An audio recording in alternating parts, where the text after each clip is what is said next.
ఇండస్ట్రీలో hits flops common. కొన్ని సినిమాలు బాక్స్ ఆఫీస్ వద్ద బ్లాక్ బస్టర్ హిట్స్ తో చరిత్ర సృష్టిస్తే కొన్ని సినిమాలు మాత్రం నష్టాలతోనే చరిత్రను సృష్టిస్తాయి. ఇప్పుడు అదే కోవలో ఒక మూవీ ప్రపంచ రికార్డులలో నిలిచింది.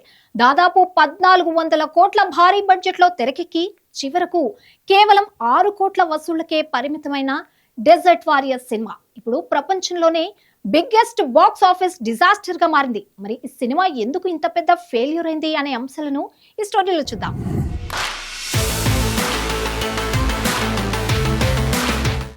రూపెర్ట్ వెట్ దర్శకత్వంలో తెరకెక్కిన డెజర్ట్ వారియర్ సినిమాను సౌదీకి చెందిన ఎంబీసీ స్టూడియోస్ ఎంతో ప్రతిష్టాత్మకంగా నిర్మించింది.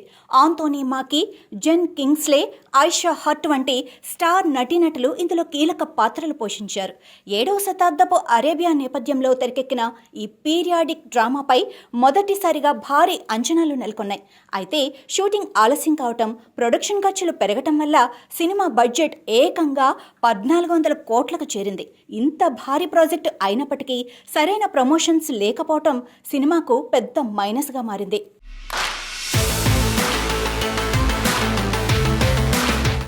ఏ సినిమాకైనా ముఖ్యంగా కావాల్సింది ప్రమోషన్. కానీ డెజర్ట్ వారియర్ లోపించింది అదే. ముఖ్యంగా హీరో ఆంటోనీ మాకీ ప్రమోషన్స్కు దూరంగా ఉండటం, ప్రేక్షకుల్లో సినిమా గురించి అవగాహన లేకపోవటానికి ప్రధాన కారణమైంది. దీంతో విడుదలైన తర్వాత ఈ చిత్రం బాక్సాఫీస్ వద్ద పూర్తిగా బోల్తా కొట్టింది. 1400 కోట్ల భారీ బడ్జెట్తో తెరకెక్కిన ఈ సినిమా ప్రపంచవ్యాప్తంగా కేవలం 6 కోట్ల వసూళ్లు మాత్రమే సాధించింది. దాదాపు 99% నష్టాలతో హాలీవుడ్ చరిత్రలోని అతిపెద్ద డిజాస్టర్ మూవీస్ జాబితాలో డెజర్ట్ వారియర్ టాప్లో నిలిచింది. కంటెంట్, ప్రమోషన్స్ లేకపోతే ఎంత పెద్ద సినిమా అయినా ప్రేక్షకులు తిరస్కరిస్తారు అన్న విషయాన్ని ఈ మూవీ మరోసారి నిరూపించింది.